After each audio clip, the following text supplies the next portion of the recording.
So this one has the typical features of an impact sprinkler. First you have here, let me just pull that out of the way, you've got your diffuser screw. If you screw that in, the stream of water gets diffused and it comes out more like a mist and doesn't go as far. You take the screw out, you get back to your full jet of water. Don't pull the screw all the way out and lose it, because then you won't be able to diffuse it. Okay. The next thing it has is the adjustments here, like any impact sprinkler.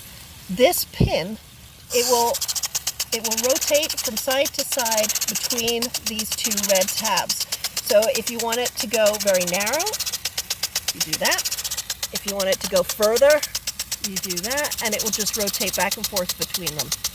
If you want it to go all the way 360 in a full circle, this tab here,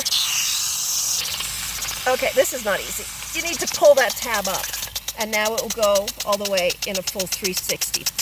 So this one has a deflector shield like any other one. You can see as I put the deflector into the stream, the water doesn't go as far.